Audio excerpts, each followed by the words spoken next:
All right, let's get right into it. No comics per pound in this episode, but some nice books in the $2 bin. Actually, one book, the next book, was actually, it was a crazy find. Probably one of the best $2 pickups I'll ever find. I guess we'll see it next. But what do we got here? Uncle Scrooge, 10 center. So I thought that was cool. I don't have this one, which was nice. Actually, think about that. I got to find a better way to actually track how I keep track of the issues that I need to collect. I actually was doing it old school there for a while. Is that a rip? No, it's not a rip. But I actually had an index card, and I mean, I actually like doing it that way. I would write down all the issues, and I would cross them off when I would obviously collect them, and it was kind of cool, but it's kind of archaic, and it didn't work very well when you're inside a comic book shop looking if you got the issue or not.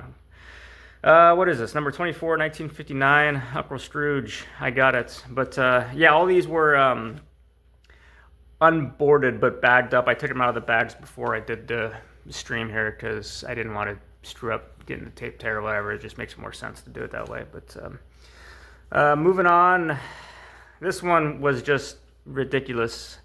Lone Ranger, number 60 something. I don't know. I'm going to look inside here. But I picked this up. And I picked it up instantly, and I have this book already, but it's like in a 2.0 gray that I have. So when I saw this one, I'm like, oh, it looks a little nicer. And I picked it up. I just assumed maybe it was like a 4.0 copy. And then I took it out of the bag here a couple minutes ago, and my jaw just dropped. It looks like it's a 7.0 copy, and I don't know how this ended up in the $2 bin. I mean, look at this. This is ridiculous. Jesus. January 1954, but this is why I keep going down to that comic book shop, because like I've seen this book and like not this particular book, but I see them sell Lone Rangers, and they'll have like a $5 or a $7 or a $10 price tag on it or something, kind of reasonable on it, or then you'll just see something like this in a $2 bin, and like I don't know how it's decided it goes in the $2 bin or whatever, but this is just ridiculous, and like I hope it's not missing a page or something, or something's a big rip I didn't see. Now I'm thinking all negative, but this is, and I like Lone Ranger too. I mean, here's the centerfold. Yeah, this is pretty damn immaculate, just unbagged or unboarded. It's got a tiny little rip there, but sorry guys, I'm just kind of want to make sure that there's nothing that I'm missing here, because I don't know, it looks pretty nice. Okay, well that's possibly one of the best $2 finds I've ever had. I don't know, I think that Aquaman last issue or last episode was pretty cool, but I mean that's definitely up there. That's cool. Alright, whatever, moving on. Teen Titans number 20. Here's another one I thought was pretty crazy. I'm not the biggest Teen Titans fan as far as reading is concerned, but I am a pretty big fan of Nick Cardy. If you guys don't know who that is, he's obviously an artist and does a lot of the covers for this stuff, but I got a little rip up there, but I mean, who cares? It's a Teen Titans 20. I mean, still think that's well worth $2, but yeah, I like Nick Cardy. I like this artwork. This is pretty cool. So I mean, this is still in the realm of like a 3.5 grade Teen Titans 20, $2. Back looks nice, but yeah, sweet. I mean, yeah, I'll take that. All right, moving on. Walt Disney Comics 201. I actually learned something today. I actually have this one, and I could have swore it was a 10th center. And I'm like, wait a minute, this seems a little early for that. And then I got this one because it looked pretty clean, and then I got home and I'm like, I do have it, and I looked at it, it was a 10 center. So, but they actually have a 15-cent variant on this one, which was actually pretty cool. I didn't know that. It's got a nasty little crease there right in the center, but so yeah, I actually looked up on like my comic shop, and I noticed that the 15-cent variants go for a little bit more money. The next one is another 15-cent variant, and I noticed that they were asking for the 10-cent variant, they were asking like $9 for a VG copy, and then the 15-cent variants, they only had a 2.0 in stock, and they were asking $12 for it. So obviously the variant had a little more money to it, which was cool because I had both of them now. So I thought it was pretty clean, and Actually, it was pretty cool to find out that there's little variants. So I was really happy with that. This was a purchase. There's a couple books in here that were kind of ones I could have passed on, but I mean, that's just kind of how it always works. But Walt Disney Comics 198, another one that I actually had, but it was a 10 center. I got a 15 center now. This one was the one that my comic shop had for a 2.0 for $12. So I thought that was pretty cool to get this. This one is deep text at the bottom or holding up at the top. 1957. Did this have the same little, yeah, same little crease down the center? I won't flip through every page, but yeah, I thought it was cool to pick up with a little variance on that one. So, all right, moving on. All right, up next, Walter Lantz, New Funnies, 10th Center, Dell. Pretty clean book, not trashed. I picked it up. No brainer pickup. I don't have a lot of New Funnies, but what issue is this? 226. Yeah, they had a lot of issues. I know they didn't start at issue 1 though. I think they started in issues in like, I think issue 60 something. Could be 70 something. Don't quote me on that, but they didn't start at issue 1.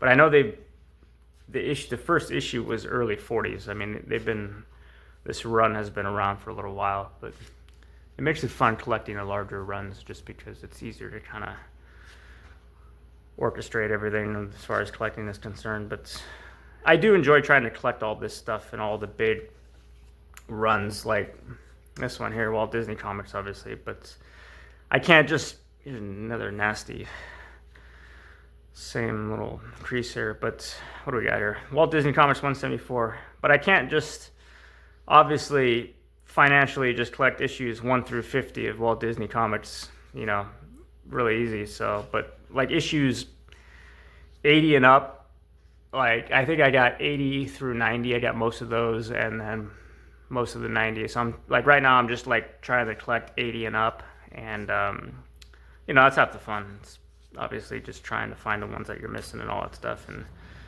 it definitely gets harder when you start only having about 5 left and you're trying to find those particular ones, because you realize those particular ones that you're trying to find, everyone else is trying to find too. It's just by design that there's just certain runs that are just not in abundance like other ones, and that's just, I mean, it makes it fun. But all right, Walt Disney Comics 174, lower grade, but $2, I will take it. Walt Disney Comics 159, old school address label, gnarly spine roll, but it's a 159 and I do not have it, and I guess it might be attached, considering a spine roll like this, they tend to be attached. And we are 1953. But yeah, if you guys use apps or whatever, there's a popular app or something, just let me know what you guys use. I mean, obviously I'm just going to check and I'll probably pick the most common one and it'll work just fine. But I don't know, it's just something about being old school and writing this stuff down and doing it, you know, with a pencil and paper. Just, I don't know, it's just something about the hobby that just makes it more fun that way. I'm gonna look at the spine of this one. I don't know why, it's just, but I haven't looked at this stuff on camera yet. I don't know, I don't know, there's something about comic books that makes me want to get away from the whole internet, social media, app using stuff. So maybe I'll get one, maybe I won't. I'm not really sure, who really cares, whatever. Walt Disney Comics 159, I got it, $2. Wonder if I can, no, I'm not gonna even, I can't. Not gonna even try. I think you know what I was gonna say there. Walt Disney Comics, number 150, another old school label. This one's got some love, but actually it looks pretty flat and looks like it's probably attached here, which is kind of cool. I think I have a 150, to be honest. I am gonna find out later. I haven't looked. I looked at a couple, but I got busy with something else. This one's got some serious tanning though. 1953, that has some massive tanning. Has brittle tanning there, but yeah, good old Carl Barks. Like I said before, Walt Disney Comics and Looney Tunes are two of the series that I'm focusing on trying to complete. And like I've said before, the Walt Disney Comics have a little more value, and like someone mentioned, it's because of Carl Barks probably obviously played a role in that. But you guys are new to this stuff, I know a lot of people do Batman and Spider-Man and Superman and Avengers, but if you guys aren't into this stuff, try reading some of this stuff. It's good stuff. Like, if you're not into this stuff, I mean, just give it a try. You might like it. I mean, you never know, but I'm sure if you're watching this far into the show, you probably already have, so, all right, I'll shut up, but I like it. Walt Disney Comics, number 133. All right, at least we're getting older here. Little spine roll. I don't have it, which is cool. Got some writing pencil marks in the back, just scribbles. Just let me see if my pencil works here before I write someone's name.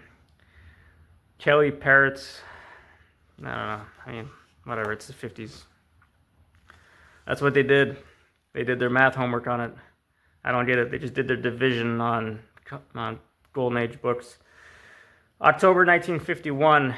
I mean, I get it. It was the 50s when they did it, but it's just funny how so many books just had algebra written on it. It's just kind of weird way it is, but this actually one looks pretty nice, relatively speaking, for $2. Other than the writing, but I mean, this is an old book, 133 Walt Disney. I mean, this is a $7 book. I know that because I do sell some of these. I sell the duplicates I get because I had a purchase there where I picked up a pretty large amount of Walt Disney comics, and a lot of them obviously were duplicates, so I had to kind of go through and sort out the ones I already had, and yeah, whatever. Walt Disney Comics 125, last of the Walt Disneys, I think. Don't quote me on that, but I think so. The oldest one, 125. Huey, Louie, and Dewey are just sliding down the rail, using it as a slide. It's bath time. This one has unfortunately got a lot of love to it here. But I don't have it, so it was an instant pickup. I mean, any issue that I don't have, if it's complete like this, if I don't have it, I'm obviously at mercy. I just got to pick it up. But yeah, February 1951. Nice. I will take it. I won't flip through every page of this thing. It's painful enough to look at. It's pretty low grade, but it's complete, looks to be, and hopefully, and I got it. All right, moving on. All right, up next, Andy Panda, Walter Lantz, issue something after 16. I know that because this isn't started issue 1. It was 4-color before. And what do we got here? Issue 30. That's pretty white. 1955. Yeah, this is actually, these obviously aren't super desirable books. And Andy Panda wasn't the most popular, even of the Walter Lances, but for $2, I'll pick it up. Got a couple of other Andy Pandas, and it's got a pretty nasty stain here in the back. Maybe a questionable one, but whatever. I got it. $2. Walter Lantz, Andy Panda. I got it. Looney Tunes and Marie Melodies, 10th Center. Issues that I am, or the run, I should say, that I am trying to complete, at least through issues 50 and up. Pretty similar with Walt Disney Comics. Issue 127. 1952, and the 2 that I picked up in this little comic haul I did not have, which was cool. If I did have this particular one and I saw this in the bin, I would have passed. I might not have done that with the Walt Disney Comics just because the Walt Disney Comics have a little more value, and yeah, I'm just gonna pick it up just because it's got more value to it. But this one, if I had a duplicate of it, I'm not gonna just pick up another one of it. But I'm rambling. There's a centerfold. At least it doesn't have that gnarly crease on the front that every other one seems to have. But Looney Tunes 127. I got it. Moving on. And Looney Tunes something. We're back to the crease again. And issue 125. And I don't have this one. I know I don't have this one because I looked at the covers on the issues and when they were in the bags and realized I didn't have it. But I actually haven't flipped through any of these yet, so that's why I'm kind of doing it now. But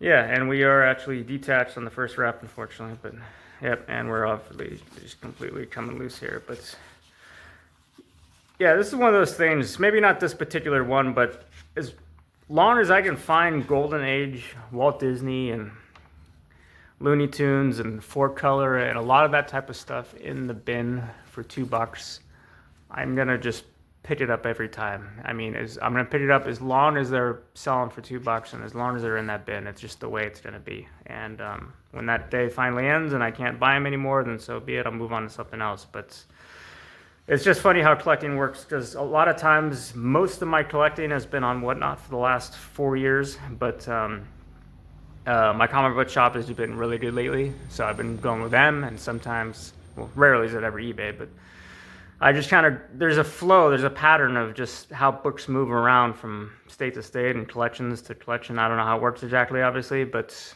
people just take turns having deals and the opportunity to just kind of move around, and you have to kind of just flow with it. I have no idea what I'm talking about. Walt Disney Mickey Mouse number 35.